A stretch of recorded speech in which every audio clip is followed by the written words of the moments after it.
नमस्कार दोस्तों, मैं जर्नलिस्ट रोहित शर्मा अपने इस नई वीडियो में आप सबका हार्दिक स्वागत करता हूं, अभिनंदन करता हूं। राजस्थान की राजधानी जयपुर में पिछले दिनों भारतीय जनता पार्टी के राष्ट्रीय पदाधिकारियों की 3 दिन तक बैठक चली। मैं इस बैठक के बारे में आपसे ज़्यादा बातचीत नहीं करूंगा, लेकिन इस बैठक के जो राजस्थान में की राजनीति में जो मायने निकल रहे हैं, राजस्थान भाजपा के लिए जो एक बहुत बड़ी अच्छी खबर आई है, जिस खबर को मीडिया ने नहीं दिखाया है, मैं उस खबर के बारे में आपको हल्का सा इस वीडियो के माध्यम से प्रकाश डालने जा रहा हूं। दोस्तों, जिस तरह से 3 दिन तक भारतीय जनता पार्टी के सभी बड़े लीडर राजस्थान की राजधानी जयपुर में डटे रहे और पार्टी के संगठन को मजबूत बनाने के लिए उन्होंने जिस तरह से सामूहिक मंथन किया, उससे निश्चित रूप से राजस्थान भाजपा को भी काफ़ी संबल मिला है। लेकिन यहाँ पर सबसे बड़ी एक जो बात देखने को मिली है वो यह है कि दोस्तों, सतीश पूनिया और पूर्व मुख्यमंत्री वसुंधरा राजे के बीच जेपी नड्डा ने जिस तरह से आपस में तालमेल बनाने का प्रयास किया है, इन दोनों नेताओं के बीच जो राजनीतिक दूरियां मिटाने का जो प्रयास किया है वह काफ़ी लाजवाब था। ये काफ़ी राजस्थान भाजपा के लिए इसे एक अच्छा संकेत कहा जा सकता। हालांकि मैं ये तो नहीं कह सकता कि इन दोनों नेताओं के बीच अब पूरी तरह से मनमुटाव दूर हो गया है, लेकिन जो प्रयास जेपी नड्डा ने यहाँ पर किया है वह काफ़ी लाजवाब था। आप सबको पता है कि जब जेपी नड्डा सांगानेर एयरपोर्ट से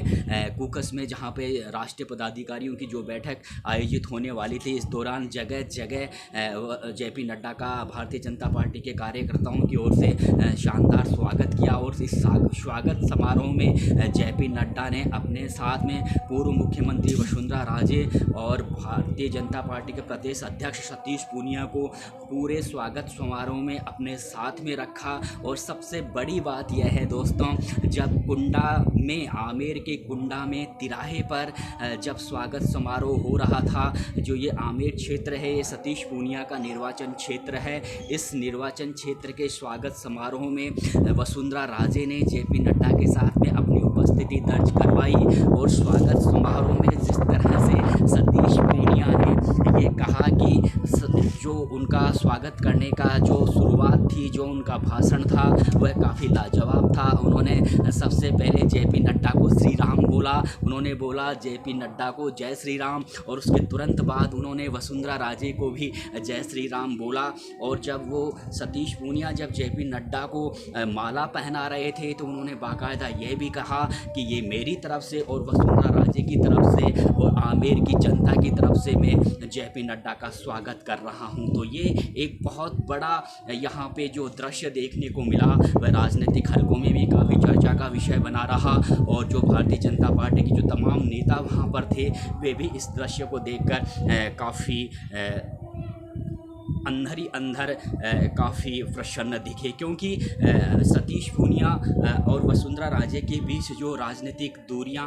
बनी हुई है, ये खबरें, इस तरह की खबरें मीडिया में भी काफ़ी चर्चा का विषय बनी हुई है। और ये जो इन दोनों नेताओं के बीच जो आपस में टकराव है, ये भी नहीं है कि यह सिर्फ मीडिया की दिमाग की उपज की देन है। आप सब जानते हैं कि सतीश पूनिया ने जब भारतीय जनता पार्टी की राजस्थान की जब बागडोर संभाली थी, तो उस समय वसुंधरा राजे उनके जब उन्होंने कार्यभार ग्रहण कर रहा था, तो हालांकि उन्होंने फ़ोन पर उन्हें बधाई दी थी, लेकिन वे जयपुर में थी, लेकिन उन्होंने इस कार्यक्रम में शरीक नहीं हुई थी। तो यानी कहने का मतलब ये एक तरह से वसुंधरा राजे थोड़ा सतीश पूनिया को प्रदेश अध्यक्ष के तौर पर बर्दाश्त नहीं कर पा रही थी। और उसके बाद से ही वसुंधरा राजे और सतीश पूनिया के बीच काफ़ी दूरियां बनी हुई थी। और शुरुआती दौर में कई महीनों तक जब प्रदेश भाजपा कार्यालय में बड़ी बैठकें भी चली, उन बैठकों में भी वसुंधरा राजे ने अपनी उपस्थिति दर्ज नहीं करवाई थी। तो ये जाहिर सी बात है कि वसुंधरा राजे सतीश पूनिया को पचा नहीं पा रही थी। तो इन दोनों नेताओं के बीच जो राजनीतिक टकराव के जो हालात बने हैं, इन हालातों को लेकर जो भारतीय जनता पार्टी के जो दिल्ली में जो बड़े लीडर हैं, वे भी काफ़ी परेशान हैं, क्योंकि वे जानते हैं कि अगर इस तरह से बड़े लीडरों के बीच राजस्थान में आपस में टकराव के हालात बने रहेंगे, तो ना तो विधानसभा चुनाव में पार्टी की जीत की राह आसान हो सकती है और ना ही लोकसभा चुनाव में पार्टी अच्छा प्रदर्शन कर सकती है। हालांकि जो भारतीय जनता पार्टी के तमाम जो बड़े लीडर हैं और खुद सतीश पूनिया ये कह चुके हैं, जो राजस्थान के जो भाजपा के प्रभारी अरुण सिंह भी हैं, वे ये कह चुके हैं कि जो अगला चुनाव होगा अभी पीएम मोदी के चेहरे पर ही राजस्थान में लड़ा जाएगा। जेपी नड्डा भी ये बोल चुके हैं कि राजस्थान में पीएम मोदी के चेहरे पर ही चुनाव लड़ा जाएगा। तो ये तो एक जाहिर सी बात है कि अब वसुंधरा राजे को आगे कर राजस्थान में विधानसभा चुनाव भी नहीं लड़ा जाएगा। लेकिन जो भारतीय जनता पार्टी का हाईकमान है वे यह भी जानता है कि राजस्थान में वसुंधरा राजे को पूरी तरह से इग्नोर भी नहीं किया जा सकता। उनके समर्थक अब भी राजस्थान भर में हैं। इसके अलावा सतीश पूनिया ने जिस तरह से विगत 2, 2.5, 3 साल में राजस्थान में भारतीय जनता पार्टी के संगठन को मजबूत करने के लिए उन्होंने जो काम किया है, कोरोना काल में भी वे लगातार सोशल मीडिया प्लेटफॉर्म के माध्यम से वे पार्टी के सभी नेताओं से और कार्यकर्ताओं से लगातार संपर्क करते रहे। तो उनका काम भी बेमिसाल है। वे भी काफ़ी मजबूती के साथ राजस्थान में उभर रहे हैं। हालांकि सीएम पद के चेहरे को लेकर सतीश पूनिया, वसुंधरा राजे, गजेंद्र सिंह शेखावत, राज्यवर्धन सिंह, दिया कुमारी, इन तमाम तरह के राजेंद्र सिंह राठौड़, इन तमाम जो नेता हैं उनके नाम सामने आ रहे हैं मीडिया में की खबरों में। इस तरह के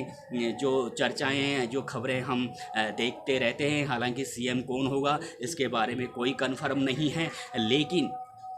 जो सबसे बड़ी बात यह है कि वसुंधरा राजे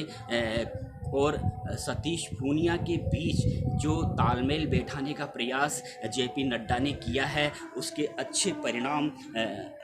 सामने आ सकते हैं। क्योंकि जेपी नड्डा राजस्थान भाजपा के प्रभारी भी रह चुके हैं। जब पूर्व में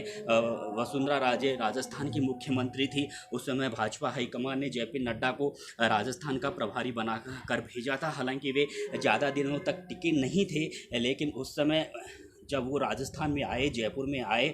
तो उन्होंने ये समझ लिया था कि वसुंधरा राजे की राजस्थान में काफ़ी अच्छी राजनीतिक पकड़ है और प्रदेश भर के भाजपाइयों के बारे में भी उन्होंने काफ़ी कुछ जानकारी हासिल कर ली थी। तो इसलिए अब वे जब भाजपा के राष्ट्रीय अध्यक्ष